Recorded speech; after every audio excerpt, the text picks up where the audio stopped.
Shalom saudara, kita berjumpa kembali dalam Renungan Harian GPG Pangkal Pinang, edisi Senin 24 Oktober 2022.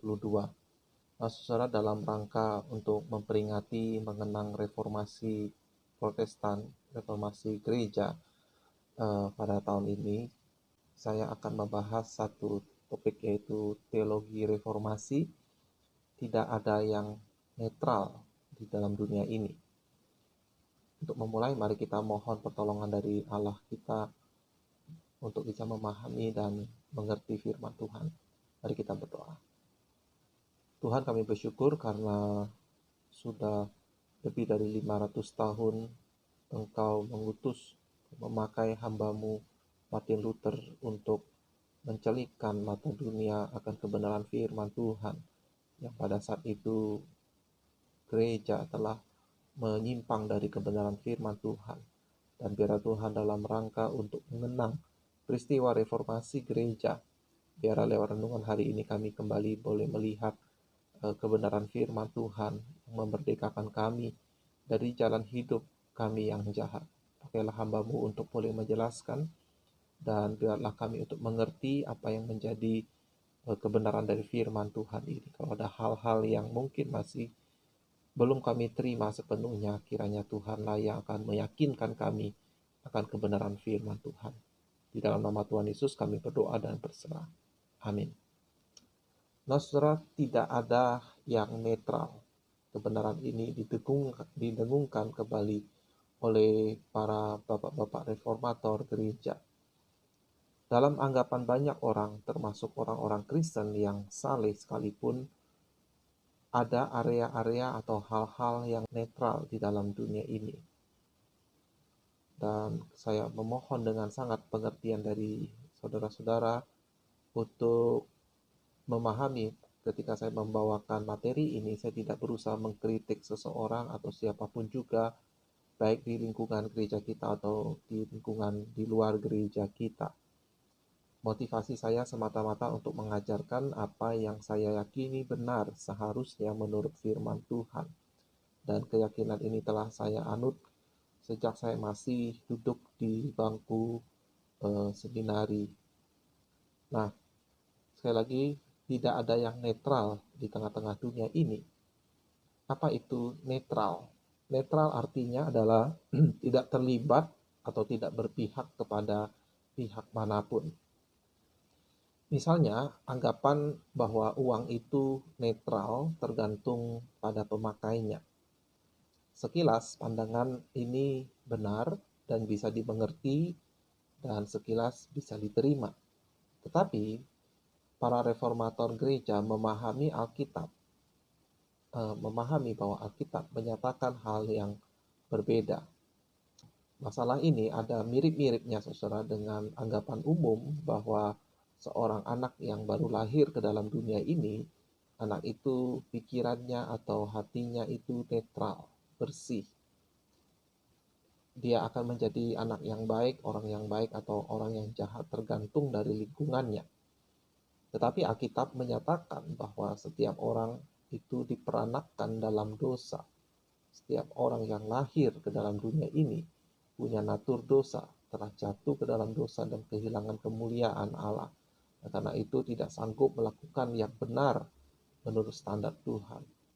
Nah, kembali kepada topik netral tadi, Alkitab memang tidak secara langsung mengatakan tidak ada area yang netral, seperti uang atau katakanlah seksual atau bahkan sebuah pisau. Tapi itu adalah implikasi, konsekuensi logis dari beberapa pernyataan Alkitab. Misalnya, Allah berkata di dalam Ayub pasal 41 ayat 11b, apa yang ada di seluruh kolong langit adalah kepunyaanku. Saya yakin tidak ada seorang Kristen pun berani menyangkal kebenaran ini. Lalu misalnya Mazmur 119 ayat 90 dan 91, kesetiaanmu dari keturunan ke keturunan, engkau menegakkan bumi sehingga tetap ada. Menurut hukum-hukummu, semuanya itu ada sekarang, sebab segala sesuatu melayani engkau. Nah, jadi perhatikan frase terakhir, sebab segala sesuatu melayani engkau.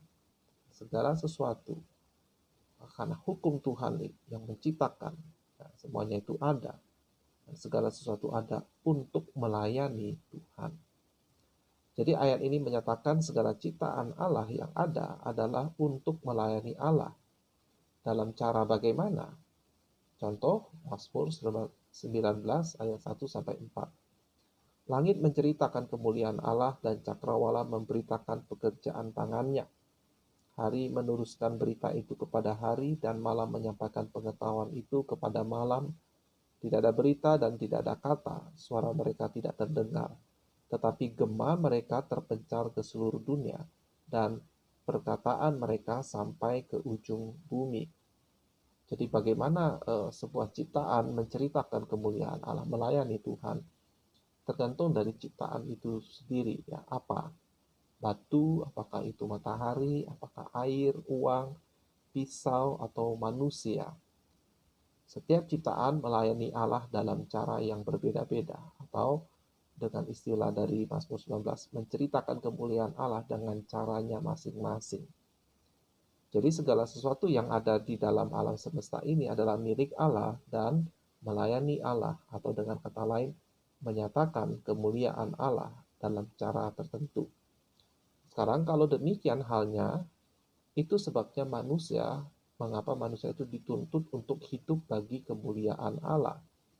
Karena ia juga adalah bagian dari ciptaan Allah.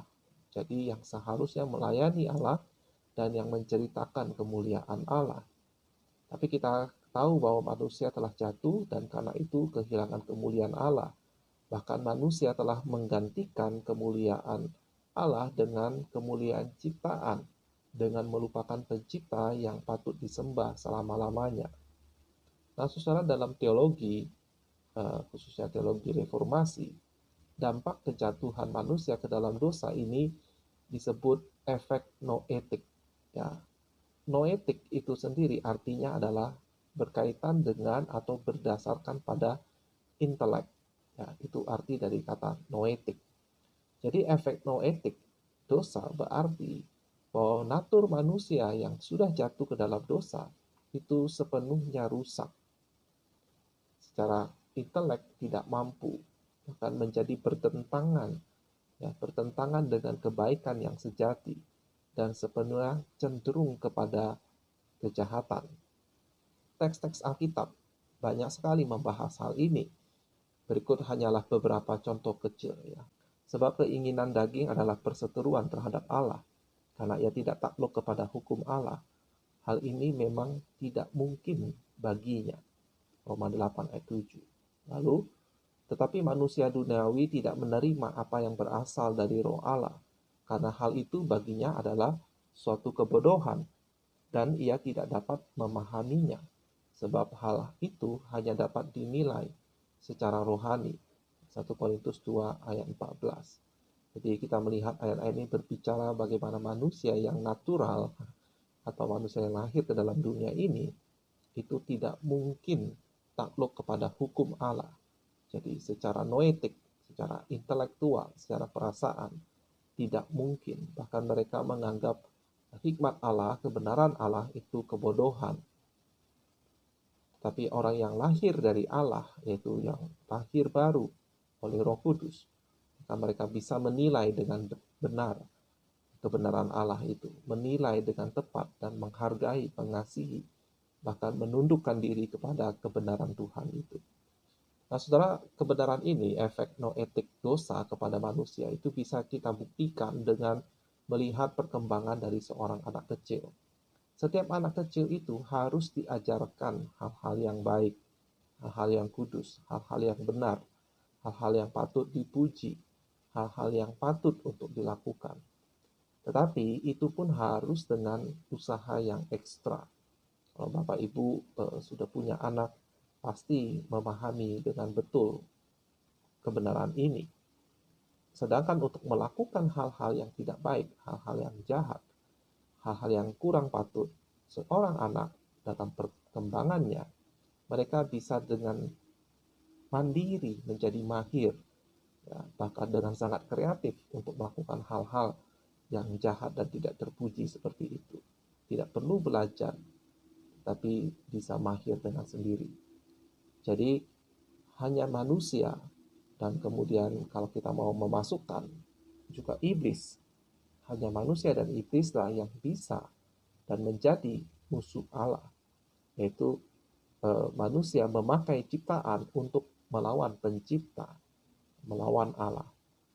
Jadi kesimpulannya di alam semesta ini hanya ada dua kubu, yaitu entah itu kubu Allah yang memuliakan Allah, mengasihi Allah, tunduk kepada Allah, atau kubu yang melawan Allah dan yang tidak memuja Allah sebagaimana seharusnya, dan yang malah menggantikan kemuliaan Allah dengan memuja ciptaan Allah, memuja ciptaan. Sebagai orang yang telah Allah tebus, sebagai orang yang telah dikuduskan, maka kita sebagai orang percaya punya tanggung jawab untuk terus menguduskan diri kita. Ya. Tetapi karena kita tinggal di dunia yang sama dengan orang-orang yang tidak percaya, maka ada, memang bisa kita katakan, kerumitan dalam interaksi orang-orang percaya dengan orang-orang tidak percaya. Tapi yang jelas prinsipnya adalah kita sebagai orang percaya dipanggil Allah untuk hidup yang kudus. Efesus 4 ayat 17, sebab itu kukatakan dan kutegaskan ini kepadamu di dalam Tuhan. Jangan hidup lagi sama seperti orang-orang yang tidak mengenal Allah, dengan pikirannya yang sia-sia dan pengertiannya yang gelap, jauh dari hidup persekutuan dengan Allah, karena kebodohan yang ada di dalam mereka, dan karena kedegilan hati mereka. Perasaan mereka telah tumpul, sehingga mereka menyerahkan diri kepada hawa nafsu, dan mengerjakan dengan serakah segala macam kecemaran. Tetapi kamu bukan demikian. Kamu telah belajar mengenal Kristus, karena kamu telah mendengar tentang Dia dan menerima pengajaran di dalam Dia, menurut kebenaran yang nyata dalam Yesus, yaitu bahwa kamu berhubung dengan kehidupan kamu yang dahulu sebelum percaya. Maka sekarang harus menanggalkan manusia lama yang menemui kebinasaannya oleh nafsunya yang menyesatkan, supaya kamu dibaharui di dalam roh dan pikiranmu, dan mengenakan manusia baru yang telah diciptakan menurut kehendak Allah di dalam kebenaran dan kekudusan yang sesungguhnya. Menarik sekali bagi saya kata terakhir itu, kebenaran dan kekudusan yang sesungguhnya. Berarti ada kebenaran dan kekudusan yang tidak sesungguhnya, yang palsu, dan itulah yang diyakini oleh orang-orang di luar Kristus. Ya, mereka punya kebenaran, mereka punya kekudusan, tapi bukan yang sesungguhnya, sebab yang sesungguhnya itu haruslah kebenaran dan kekudusan menurut Allah, pencipta, pemilik alam semesta ini. Dan kita melihat di sini jelas orang Kristen, orang percaya dipanggil Allah untuk hidup kudus, untuk hidup berbeda dari cara pandang, cara menilai orang-orang dunia ini.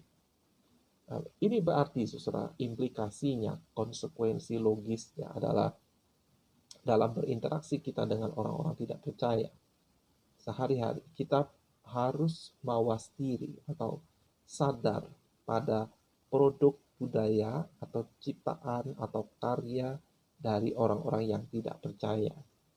Artinya kita harus sadar, harus melek pada apa yang menjadi tuan dari produk orang yang tidak percaya, agar kita bisa menjaga diri kita, agar kita tidak sampai ikut menuankan apa yang mereka tuankan. Misalnya, kita mungkin menyukai lagu tertentu dari orang tidak percaya. Maka kita perlu berusaha memahami apa pesan, apa keyakinan yang tercermin di dalam lagu tersebut, agar kita jangan sampai mengaminkan hal-hal yang ternyata bertentangan dengan firman Tuhan. Memang ada lagu-lagu non-Kristen yang bukan lagu-lagu rohani, yang liriknya baik, yang sesuai dengan firman Tuhan. Ya, hal-hal yang indah bisa, dan kita tidak ada masalah dengan itu. Tetapi terutama kalau kita menemukan hal-hal di dalam produk budaya tersebut, hal-hal yang bertentangan dengan firman Tuhan, Nah, eh, contoh saudara, sebuah lagu yang populer, yang nadanya mungkin enak didengar di telinga, bahkan lagu ini mendunia, yang berjudul Imagine, karya John Lennon, ya, anggota The Beatles. Kalau Anda tidak tahu arti lirik lagu tersebut, maka sebaiknya Anda menyimak. Saya terjemahkan ya, lirik dari lagu Imagine. Bayangkan, tidak ada surga. Akan mudah kalau kamu mencoba keyakinan ini. Tidak ada neraka di bawah kita. Di atas kita hanya ada langit. Bayangkan kalau semua orang hidup hanya untuk hari ini. Ini saya tangkap maksud dari Lennon, artinya tidak usah ribut soal hari esok, terutama hari sesudah kematian. Nah, kita hidup hanya untuk hari ini. Gak usah pusingin tentang hari esok, terutama hari sesudah kematian. Bayangkan kalau tidak ada negara, tidak begitu sukar kok. Jadi tidak ada alasan untuk membunuh ataupun alasan bagi kita supaya kita rela mati baginya. Tidak ada agama juga. Bayangkan semua orang hidup dalam damai. Kamu bisa berkata, saya tukang mimpi, tetapi saya tidak sendirian loh. Dan saya harap kamu suatu hari ikut pada pemahaman kami ini. Dan dunia akan menjadi satu. Bayangkan tidak ada harta milik. Saya bertanya-tanya, apa kamu bisa membayangkannya? Tidak perlu serakah ataupun menjadi lapar. Sebuah persaudaraan manusia. Bayangkan semua orang berbagi seluruh dunia ini. Ya, kira begitu, saudara. Makna dari lirik lagu Imagine. Nah, saudara, memang kita harus mengakui dalam sejarah umat manusia, agama, negara, kepemilikan harta, itu memang sering menjadi pemicu perang, penganiayaan, ya, pengkhianatan, dan lain-lain sebagainya macamnya, penindasan. Dalam hal ini, saya setuju dengan Lennon. Tetapi solusi yang dia tawarkan adalah misalnya tidak usah ada agama. Dan karena dia berkata tidak usah ada menganggap ada surga atau neraka, berarti saya meyakini dia berkata tidak perlu ada Tuhan juga. Lalu dia berkata tidak usah ada batas-batas negara. Tetapi bayangkan saudara kalau keadaan tidak ada pemerintah, apakah yakin masyarakat akan baik? Saya mengingat ada sebuah perkataan, saya lupa dari siapa, yang berkata kira-kira seperti ini. Lebih baik 100 hari dengan polisi yang buruk daripada 1 malam tanpa ada polisi. Nah, kata-kata itu maksudnya adalah kalau 1 hari tidak ada pemerintah, tidak ada aparat keamanan, maka bisa terjadi kekacauan yang luar biasa di masyarakat itu. Dan itu pernah terjadi, dan mungkin saat ini sedang terjadi di beberapa negara yang gagal, di mana pemerintahnya dianggap sudah tidak mampu lagi mengendalikan masyarakat, dan tingkat kejahatan begitu luar biasa melampaui apa yang bisa kita bayangkan. Di beberapa negara terjadi seperti itu, saudara. Nah, kalau dia berkata tidak ada batas kepemilikan, arti semuanya milik bersama. Saya waktu membaca kalimat ini, wah, saya jadi pengen pergi ke rumah John Lennon, ambil gitar-gitarnya yang bagus-bagus bawa ke gereja. Tetapi, rupanya John Lennon sudah meninggal dunia ya. Tetapi saudara, pertanyaan saya, benarkah manusia bisa dipercaya soal berbagi dan tidak ada keserakahan? Lalu yang lebih serius, benarkah kalau seandainya manusia sepakat tidak ada surga, tidak ada neraka, maka surga dan neraka tidak ada? Kalau manusia sepakat tidak ada Allah, apakah itu membuat Allah menjadi tidak ada? Jadi menurut saya, solusi yang dia tawarkan terhadap permasalahan konflik, peperangan, penganiayaan terjadi di dunia ini, saya merasa solusi yang dia tawarkan adalah naif, ya, tetapi yang lebih penting berbahaya. Bayangkan saudara, misalnya ada penduduk dunia, katakan saja ada 8 miliar penduduk dunia. Lalu 7,9 miliarnya sepakat seperti impian Lenin. Tidak ada negara, tidak ada agama, tidak ada batas kepemilikan. Cukup sisa 100 juta manusia seperti manusia yang sekarang ini. Maka saya yakin dunia tetap akan berantakan ya oleh kelakuan dari 100 juta orang tersebut yang ingin memiliki, yang ingin berkuasa, yang ingin mengubah dunia menurut keyakinan mereka. Tetap saudara, saya yakin dunia akan kembali berantakan. Lagi pula, emangnya manusia bisa benar-benar tidak serakah? Saya sangat meragukan, justru saya yakin tidak akan benar-benar bisa. Saya tidak punya cukup iman untuk percaya kepada manusia. Nah, saudara, ini adalah sebuah contoh, ya, sebuah produk budaya dari seorang yang kelihatannya ateis. Lagunya, nadanya bagus, ya, enak di telinga, mendunia, disukai oleh banyak orang, tetapi sekali lagi ternyata isinya berbahaya, menyesatkan. Nah, saudara, saya tidak tahu entah berapa banyak orang manusia yang terpengaruh oleh lagu ini, lalu mungkin mereka beranggapan tidak ada surga, tidak ada neraka, untuk kemudian mereka meninggal dan mendapati ada surga dan ada neraka, ada Allah. Oleh sebab itu, saudara, marilah kita buang jauh-jauh anggapan ada yang namanya netral. Saudara, saya yakin tidak ada yang netral. Bahkan angin yang bertiup di luar sana itu adalah sedang menceritakan kemuliaan Allah. Matahari yang bersinar itu adalah milik Allah dan sedang melayani Allah. Apalagi manusia yang berintelek, yang berperasaan, yang diciptakan menurut gambar Allah, tetapi yang kemudian jatuh ke dalam dosa. Maka perilaku manusia itu selalu, entahkah dia sedang memuliakan Allah atau dia sedang memuliakan ciptaan. Bagi kita yang telah ditebus, hanya ada satu jalan untuk hidup. Paulus berkata, jika engkau makan atau jika engkau minum, atau jika engkau melakukan sesuatu yang lain, lakukanlah semuanya itu untuk kemuliaan Allah. Tetapi saya harus memberikan peringatan.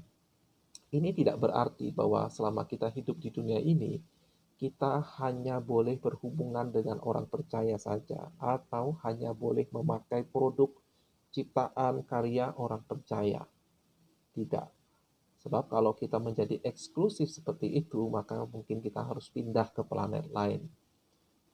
Ada banyak anugerah yang Tuhan berikan, termasuk kepada orang-orang tidak percaya. Tuhan banyak sekali memberkati mereka. Bahkan kepada orang-orang yang terang-terangan melawan Tuhan, Tuhan itu tetap murah hati, memberikan kasih karunia-Nya kepada semua orang, kepada semua ciptaannya. Sebab penghakiman terakhir itu belum dilakukan. Nah, dan orang-orang percaya bisa dengan tanpa perlu merasa bersalah. Kita bisa berinteraksi, kita bahkan bisa memakai atau memanfaatkan karya-karya dari orang-orang yang tidak percaya. Tetapi kita perlu memperlengkapi diri untuk menganalisis, untuk mempertimbangkan, untuk menguji, ya istilah dari Rasul Paulus. Apakah sesuatu itu baik atau tidak baik, berguna atau tidak, menunjukkan kemuliaan Allah, atau terang-terangan berupaya menggantikan kemuliaan Allah. Contohnya seperti lagu John Lennon tadi. Nah, jadi selama sesuatu itu baik, berguna, dan tidak menggantikan kemuliaan Allah, dan adalah bagian dari anugerah Tuhan kepada manusia di dunia ini, maka kita bisa menggunakan, menikmati tanpa keberatan hati nurani. Seperti yang Paulus katakan berikut ini, dalam suratku telah kutuliskan kepadamu, supaya kamu jangan bergaul dengan orang-orang cabul. Yang aku maksudkan bukanlah dengan semua orang cabul pada umumnya dari dunia ini, atau dengan semua orang kikir atau penipu, atau dengan semua penyembah berhala. Karena jika demikian, kamu harus meninggalkan dunia ini. Tetapi yang kutuliskan kepada kamu ialah supaya kamu jangan bergaul dengan orang yang sekalipun menyebut dirinya saudara, menyebut dirinya orang Kristen, tapi ternyata adalah orang cabul, kikir, penyembah berhala, pefitnah, pemabuk, atau penipu. Dengan orang yang demikian, janganlah kamu sekali-kali makan bersama-sama.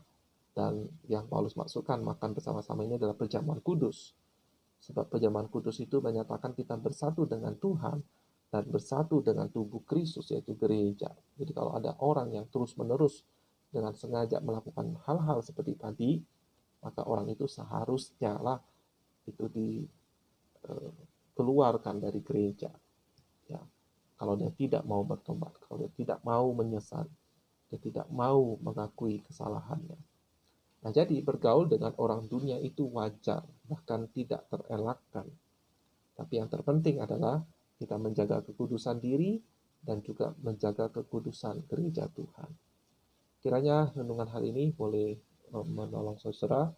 Baiklah kita bisa lebih mawas diri dalam kehidupan sehari-hari kita, dan kita semakin memuliakan Tuhan dalam apapun yang kita lakukan.